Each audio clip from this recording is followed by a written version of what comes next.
حضرت خباب رضی اللہ تعالیٰ عنہ کہتے ہیں میں نے عاص بن وائل کے ہم مزدوری کی اور بڑی مشقت کی، میں نے بڑی شاندار کر کے میں نے کام کیا دیانتداری سے۔ وہ کافر تھا، میں مسلمان تھا۔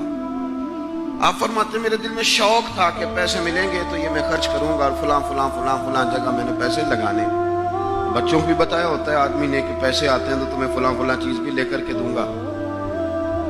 اب مجھے بتلائیے کہ اگر اس دن پیسے نہ ملیں یا کسی وجہ سے ڈوب جائیں تو کتنی اذیت کا اور کرب کا مسئلہ ہوتا ہے۔ فرماتے ہیں جب میں نے مزدوری کر لی، کام مکمل کر لیا اور میں اس کے گھر گیا، میں نے کہا تیرا کام مکمل ہو گیا؟ اس نے کہا میں نے دیکھ لیا۔ تو میں نے کہا میرے پیسے دے دو، یہ دیکھو یہ وہ ایمان ہے جس کے بارے میں رب نے کہا وَإِذَا قِيلَ لَهُمْ آمِنُوا كَمَا آمَنَ النَّاسُ، اس طرح کا ایمان لاؤ۔ حضرت خباب کہتے ہیں میں نے کہا پیسے؟ تو کہتے ہیں بڑا آدمی تھا نا، نواب تھا، سیٹھ تھا، چودھری تھا، پاورفل تھا، تو کرسی پر بیٹھ کر ہنسنے لگا، کہنے لگا پیسے تو مل سکتے ہیں پر تھوڑا سا مسئلہ ہے۔ وہ کیا؟ معاذ اللہ ثم معاذ اللہ، نقل کفر نہ باشد۔ کہنے لگا اگر آپ کلمہ پڑھنا چھوڑ دیں تو پیسے دوں گا، ورنہ یہ پیسے نہیں ملیں گے۔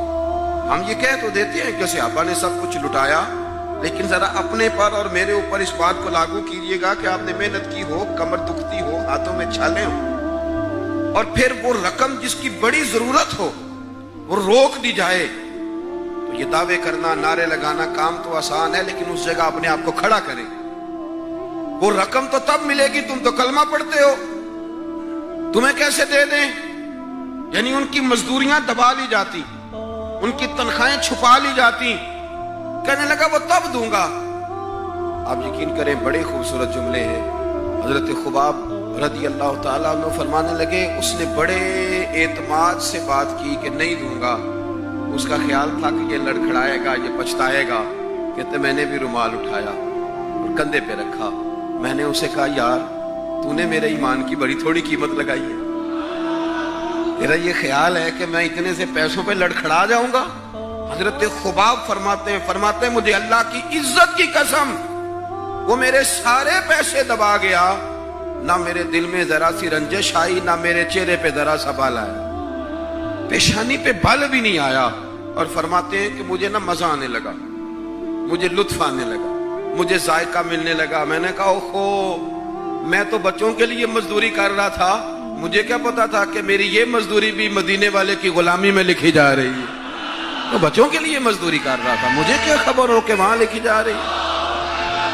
حضرت سعد بن ابی وقاص کہتے ہیں میرا اپنی اماں سے بڑا پیار تھا اور زمانہ جانتا تھا کہ بڑا پیار ہے۔ میں نے کلمہ پڑھ لیا، میری اماں نے بھوک ہڑتال کر دی۔ اس نے کہا کہ جب تک آپ کلمہ نہیں چھوڑیں گے معاذ اللہ میں روٹی نہیں کھاؤں گی۔ تھوڑی سی آبادی تھی، برادری میں رہتا تھا، بڑا سا گھر تھا، زمانہ جانتا تھا۔ فرماتے ہیں ہر چوک میں میری باتیں ہونے لگی۔ تیسرا دن ہو گیا، اماں نے روٹی نہیں کھائی۔ اب اندازہ کر لیں کہ شام کو افطار کے وقت کیا حالت ہوتی ہے آدمی کی، کھانا نہ ملے تو۔ اور تیسرا دن ہو گیا اور بوڑھی اماں، ہر چوک میں بات ہو رہی، اور سعد کی اماں، اور میری ماں کو بھی پتا تھا کہ میں جہاں چاہوں گی مجھ سے محبت کرتے یا وہاں آئے گا۔ آپ فرماتے ہیں ہر چوک میں بات ہونے لگی، ہر جگہ لوگ ذکر کرنے لگے، باتیں چھڑ گئیں، میری ہی باتیں، میرے ہی تذکرے، میرے بارے میں ان لوگوں کا ذکر۔ فرماتے میں بڑا پریشان ہوا، میں گھر آیا، میرے بہن بھائی بھی مجھ سے کہیں اماں مر جائے گی، میرے والد بھی، میرے دیگر لوگ بھی، سب رشتہ دار میرے گرد ایک۔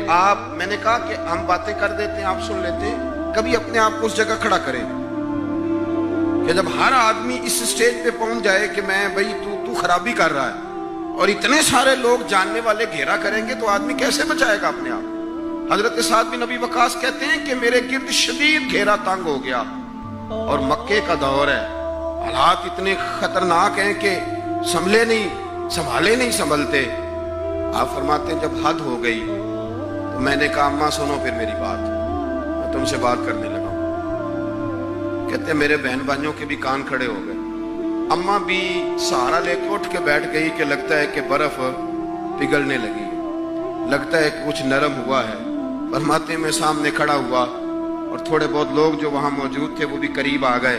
میں نے کہا اماں تیرا اور میرا پیار زمانہ جانتا ہے اور دنیا کو پتا ہے کہ میں وہ بیٹا ہوں کہ جس کی لوگ مثالیں دیتے ہیں. اماں ہر چوک میں تیری میری باتیں ہوئی. ان 3 دنوں میں تجھے اور مجھے ڈسکس کیا گیا. اماں تو بڑی کمزور ہو گئی, اٹھ کے تجھ سے کھڑا نہیں ہوا جا رہا. یہ ساری چیزیں میرے سامنے آئیں. بہنوں نے رو کے دکھایا, بھائیوں نے محبت یاد کرائی, ہر چیز میرے آڑے آئی. لیکن حضرت سعد بن ابی وقاص کہنے لگے, اماں میں نے اپنے دل کا جائزہ لیا ہے, میرے ایمان نے ایک وقت بھی مجھے یہ مشورہ نہیں دیا کہ میں اماں کو منا لوں. فرمانے لگے, اماں یہ زمانہ سارا موجود ہے اور لوگ کھڑے ہیں, تیری ایک جان ہے نا, ایک جان. اماں تیری ایک جان ہے, اگر تیری 1000 بھی ہوتی اور ایک ایک کر کے ساری جانیں تیری نکل جاتی تو پھر بھی میں اپنے مدینے والے محبوب کا کلمہ چھوڑنے کو تیار نہیں ہوں. اب تیری مرضی ہے تو روٹی کھا چاہے بھوک ہڑتال کر, تو اٹھ کے بیٹھ جائے لیٹی رہے. 1000 جان بھی ہو, ایک ایک کر کے نکل جائے تو ایمان پر سودے بازی ہو سکتی. وَإِذَا قِيلَ لَهُمْ آمِنُوا كَمَا آمَنَ النَّاسُ, اس طرح ایمان لاؤ جس طرح یہ لوگ ایمان لائے ہیں. حضرت سعد بن ابی وقاص یہ نعرہ لگا کے نا, نعرہ مستانہ لگا کے, یہ نعرہ لگا کے تو چلے گئے. حضرت سعد بن ابی وقاص چلے گئے. آپ باہر نکلے تو اماں اٹھ کے بیٹھی, کہنے لگی روٹی لاؤ بھائی. انہوں نے کہا, اماں جی بھوک ہڑتال بس. کہنے لگی, میرا ہی تو بیٹا ہے نا, میں نے پیدا کیا, میں نے پالا ہے, میں رگ رگ سے واقف ہوں. میں جیسے کہتی تھی ویسے کرتا تھا, میں جیسے چلاتی تھی ویسے چلتا تھا. اس نے کہا تھا نا عشق ایک ڈھونگ ہے, تو میں نے کہا تجھے عشق ہو خدا کرے, پھر کوئی تجھے اس سے جدا کرے تو اسے تسبیحوں پہ پڑھا کرے, تو اسی کا نام جپا کرے, تو گلی گلی پھرا کرے, پھر میں کہوں کہ عشق ایک ڈھونگ ہے اور تو نہیں کہا کرے. فرمانے لگی کہ میں جانتی ہوں, مجھے پتہ ہے میرا بیٹا ہے, میری گود میں پلا بڑا ہے, میں جیسے کہتی تھی ویسے کرتا تھا, لیکن اگر میرے سے بڑھ کر بھی کسی سے پیار کرنے لگا ہے تو کچا نہیں کرنے لگا, یہ سچا ہی کرنے لگا ہے. اب یہ واپس لوٹے گا.